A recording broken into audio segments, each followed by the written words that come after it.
Next on 7, the winds are picking up again, and so are the power outages. We'll have the latest on the damage. And did teachers handle a violent crime the right way? More next. You're watching WXYZ, where 7 stands for news. This is Channel 7 Action News. Tonight. Rough weather leaves its mark on the metro area tonight. The wild winds roared through, and they are whipping up again this evening, knocking over trees, smashing buildings and homes, and leaving thousands without power. Good evening, everybody. Mother Nature is packing quite a punch in Metro Detroit, leaving behind damage and power outages. And the situation is not improving. Detroit Edison actually has an increase in outages. The number now stands at 30,000. Crews are working all night long to get everybody back online. People who lost power early in the day could have power restored by noon tomorrow. The wild winds are kicking up now at this hour. That means new problems for Detroit Edison. Our top story tonight, how people are coping in the dark. Channel 7 Sandy Hing is live on the phone with the story. Sandy? Well, we are near Shiawassee and Inkster Road in Southfield, where wind gusts are so strong they have disabled our live video communications equipment. A tree has crashed down on Shiawassee Road. Police are on the scene, and neighbors are starting to bring out chainsaws. This is an unnerving night for so many families. That's fire, electricity. I have a family, it's neighborhood, catch on fire, you never know what's going on. So it's scary. The arching power line is barely visible in the treetops, at least until gusts of wind spray embers on Sarah Terry's garage. She worries the fire will spread. Yeah, you can smell it. This smells like wood burning because the wire is up on the tree burning. Many of the outages are small and scattered. Not this one near Losser and 7 Mile. A major feeder line snapped. That's left Linda Bundy and thousands of others doing chores by candlelight. No microwave, no oven, no TV. Coming home from work to a dark house was the hardest. I couldn't see, so I was trying to find some candles. And of course, you're still trying to flick switches and turn lamps on. It's just inconvenient. Crew worker told me that the winds were so strong that the moment they got one problem solved, another cropped out. They're expecting continued problems throughout the night. Live in Southfield, I'm Sandy Hang, Channel 7 Action News. All right, Sandy, thank you. That interference you heard was the wind. It's been whipping up all night long and hammering away all day. There's really no way to escape the damage. There are scattered pockets of debris in just about every corner of the Tri-County area. Right away, all the wall is moving, fall down, and just 3 or 4 seconds was down everything. About 10 members of a church under construction in Troy were inside when the walls just came tumbling down. Unfortunately, nobody was hurt. Damage is estimated, though, at $100,000. An old tree could not stand up against the winds in northwest Detroit. It toppled and smashed onto 2 homes on Pearson Street, causing damage to both.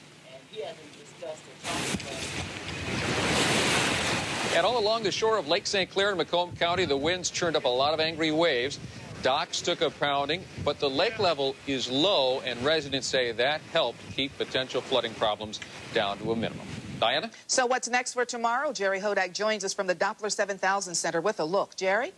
Well, Diana, things will begin to settle down tomorrow, but we still have a nasty night around here tonight. The winds have just picked up within the last 15 to 20 minutes to near 50 miles an hour here in Metro Detroit.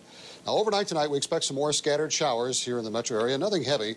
The winds will be consistently between the 25 and 35 mile per hour range overnight, with, at times, gusts as high as 60 miles an hour through tomorrow morning.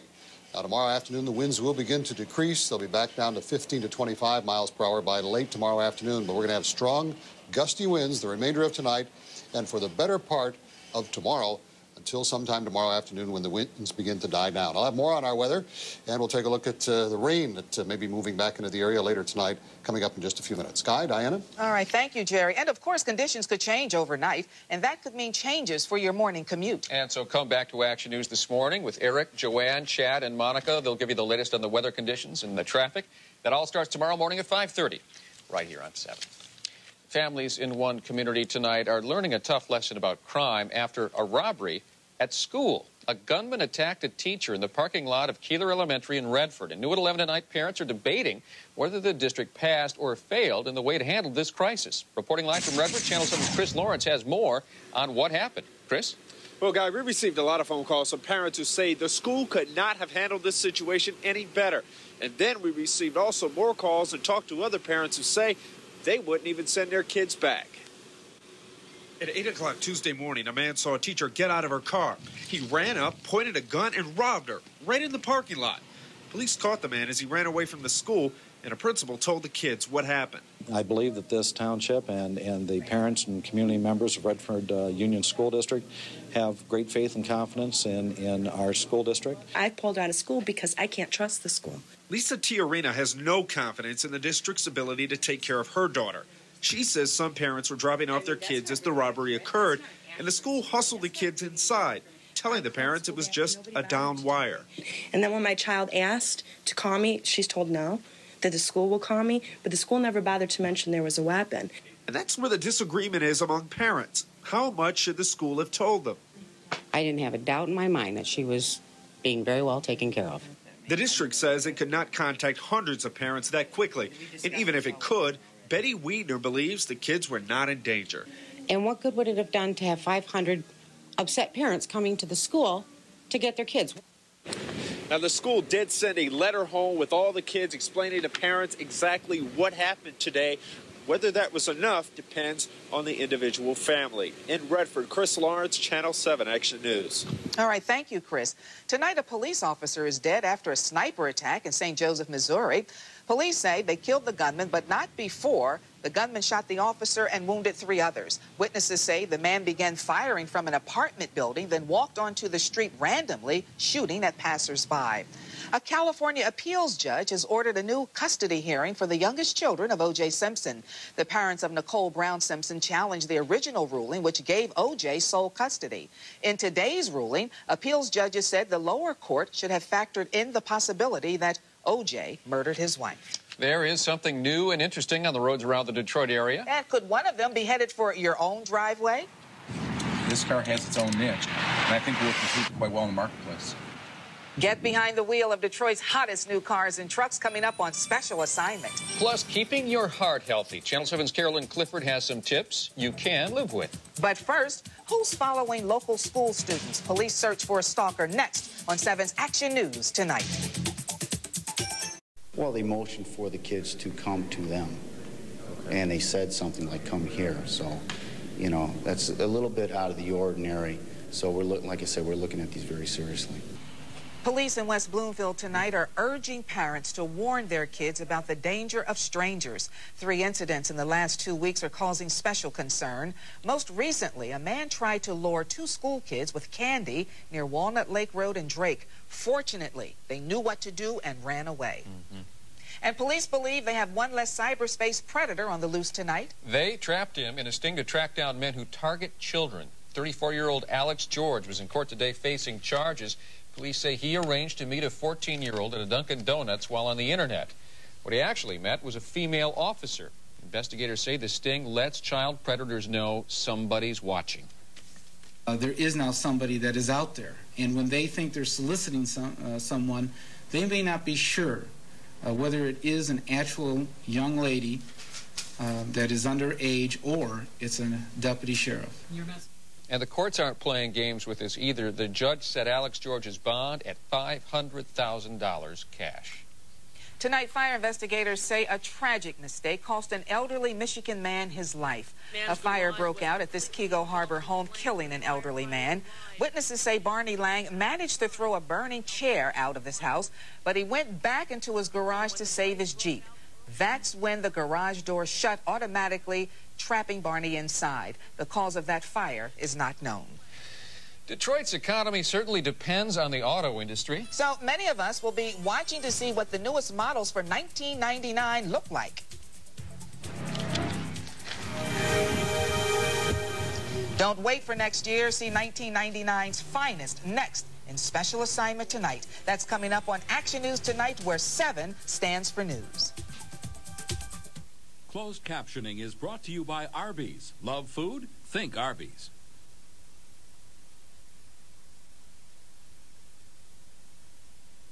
On Action News at 5, have doctors found a pill to cure cancer? Healthy Living's Carolyn Clifford shows you an exciting new treatment. Meet the Michigan woman who's trying it. Could this be a cure? Tomorrow at 5 after Oprah. High winds and rain hit Metro Detroit. Count on the Channel 7 morning team for the latest overnight. Yeah, more live storm team coverage at 5:30 a.m. right here on 7. The 1999 Subaru Forester is standing tall among the small sport utility vehicles on the road tonight. It is the only one to score a good rating in new crash tests of 10 different models. Most fell into the categories of acceptable or marginal. The Insurance Institute for Highway Safety put them to the test in a 40-mile-per-hour front-end crash, and the only one that slammed into the poor rating is the Isuzu Amigo. Some good news for Detroit, certainly bad news for Flint. Nearly 500 Flint General Motors workers are preparing for a big move into downtown Detroit. The Buick headquarters workers, along with EDS employees, will move into the Renaissance Center Thursday. This relocation effort is part of GM's cost-cutting measures.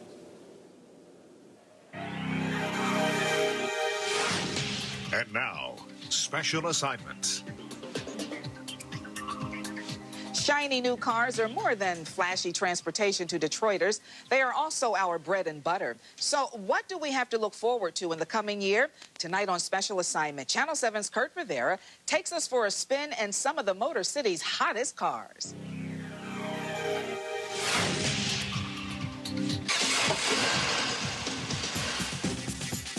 They're big, fast, and have lots of wow. They're some of the hottest cars going on the market. Brand new for $99, the much-publicized 300M, Chrysler's first real luxury car in a decade.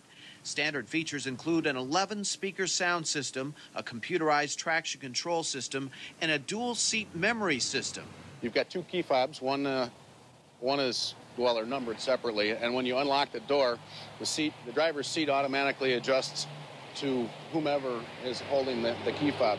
One feature that the 300 has that virtually no other car has is that you can actually switch from automatic to manual, depending on your mood. For example, if you feel like you're kind of in a sporty frame of mind, you can switch to manual or just stay in automatic. It's up to you. Base price for the 300M, $29,000.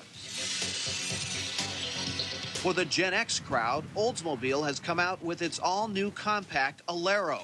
Marketed towards the younger crowd and replacing the slow-selling Achieva, it comes standard with four-wheel anti-lock brakes and a security system. You can get the car as a base car, nicely equipped, and then add aluminum wheels and a fin and some of the other items that would sport the car up and still have a very affordable car. Base price for the Alero, over $18,000. When it comes to SUVs, the '99 GMC Yukon Denali packs both luxury and muscle in one. Revved up with a 255 horsepower V8 engine, this sport ute has a surprisingly smooth ride. But if it's fuel economy you're after, you won't find it here. That's because the Yukon only gets 12 miles in the city and 16 on the highway. Price for a Denali around $42,000.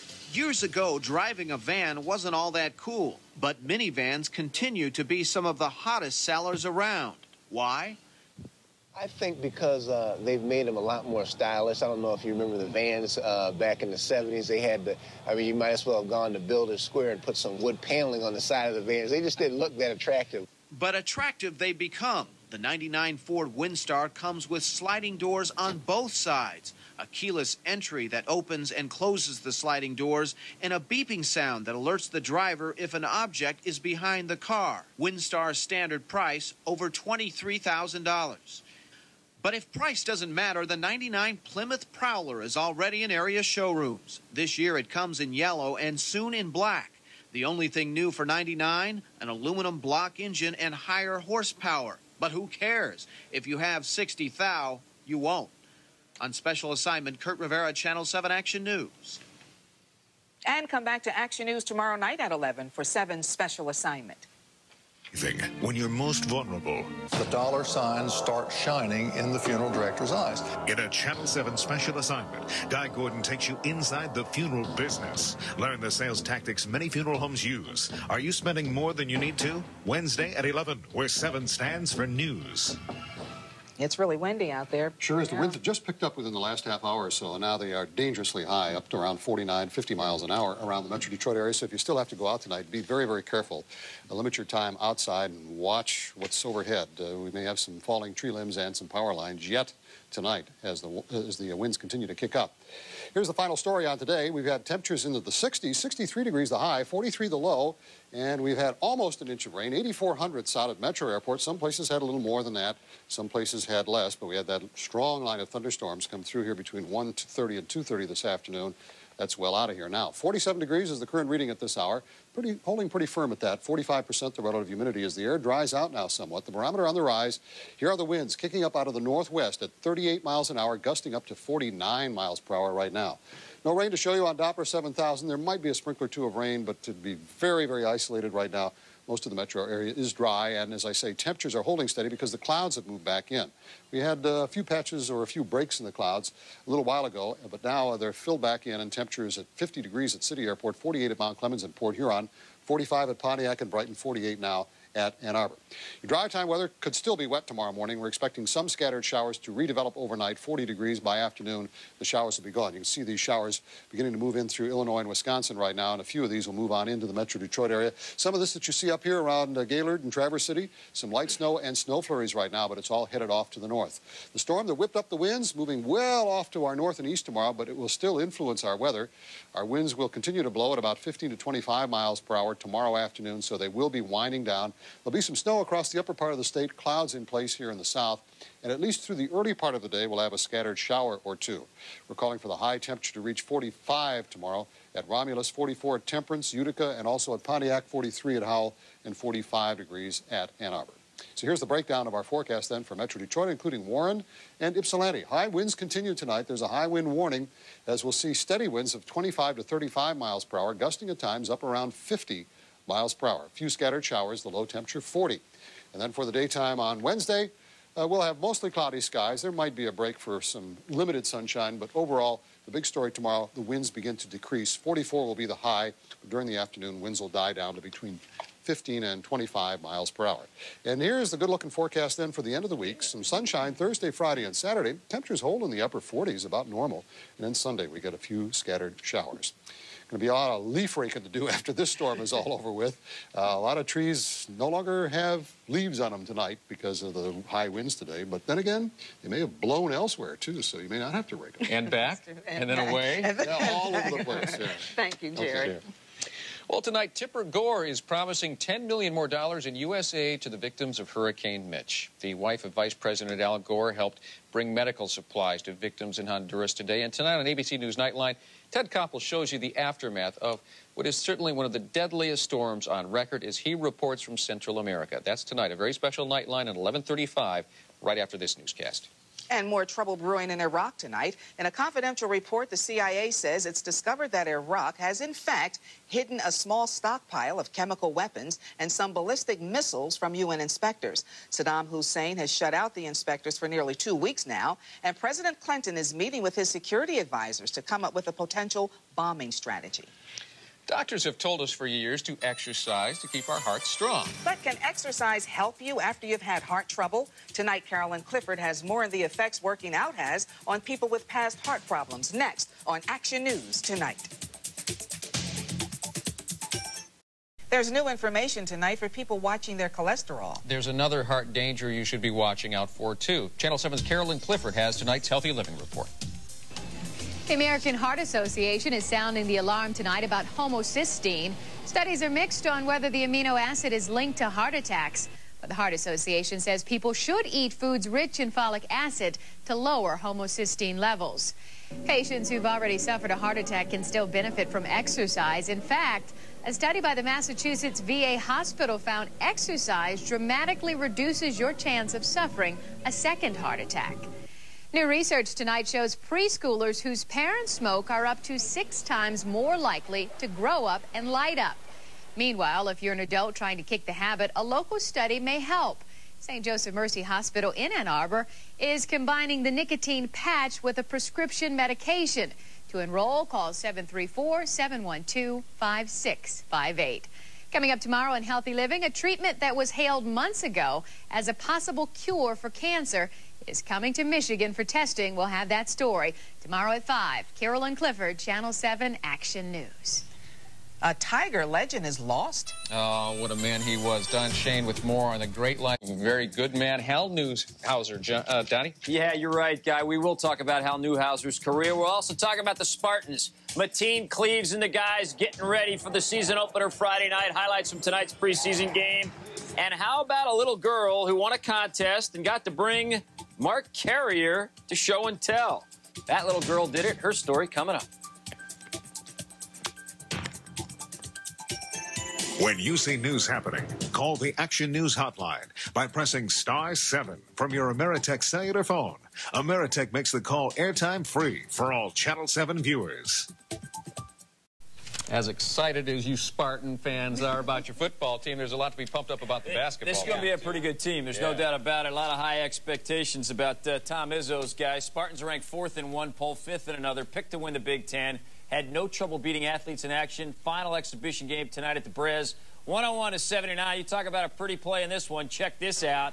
The block right there starts the Spartans going the other way. And Mateen Cleaves, preseason first team All-America because of passes like that. Andre Houston with the layup right there.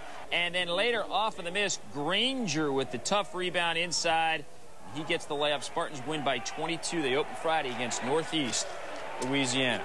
Brad Gilchrist has had a really rough time ever since he came to the Wings last year. He's now out at least 8 more weeks because of surgery today.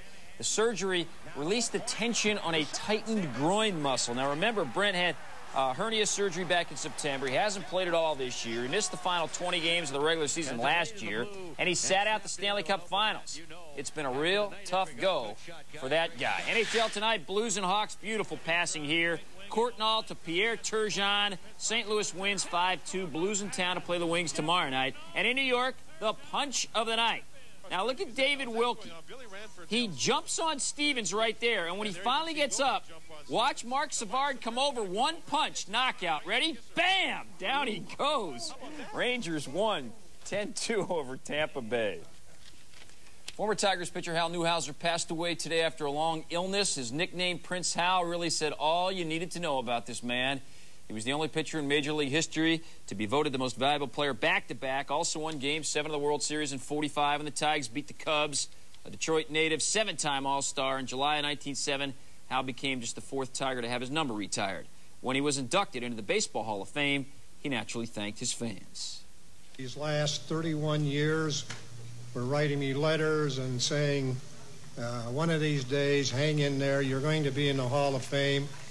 And now I get the letters back and I can write because they're asking, how does it feel now to be in the Hall of Fame? So I thank you, all you fans. Feels great. You deserved it. Good-sized baseball trade today. Braves sent pitcher Denny Nagel to the Reds, part of a package that brought All-Star second baseman Brett Boone to Atlanta.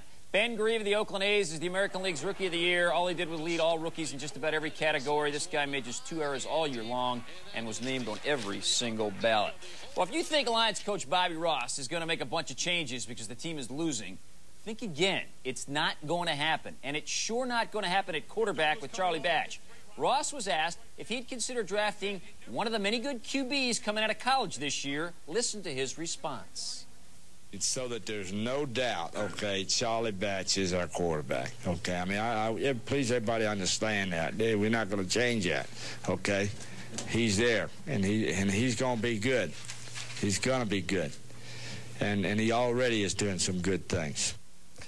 Well, this was quite a day for 9-year-old Amy Shaw of Pearl Lean Elementary School in Warren. The 4th grader got to take Lions safety Mark Carrier to her class. Amy's name was randomly selected out of the 4,000 entries in the JCPenney Take a Player to School contest. When I got the paper that said that I won, I'm like, oh my gosh, I won. And I'm so happy that I won. And it's nice you have a new friend, don't you? Uh-huh. That's great. So who are you going to be cheering for now? Mark Carrier. There you go. You bet she will. Oh, my gosh. I won. She's cute wearing that hat. You better believe she's That's a big prize she won. Thanks, Don. Thanks, Donnie. Well, would you like to help a kid in need get a bike for Christmas? Here's how. I had the pleasure of joining the great folks at the River 93.9 at Oakland Mall tonight for their annual Radiothon. Don Shane is the honorary chair for this very special event. It's called Bikes for Kids, sponsored by the Variety Children's Charity. Now, you can help put a big smile on some little faces. Just pick up the phone and call 248-585-4373. And that's tonight until 12. You can do it right now or tomorrow all day until 8 o'clock. It's so important to Yes, get it a is. new bike. Yeah. That's Action News tonight. Have a good night, everyone. Good night, guys. Good night, Diana. Take care. Thanks for joining us. Don't forget, Nightline is next, and Action News this morning will have the latest on your roads and your traffic and the weather as well. Take care.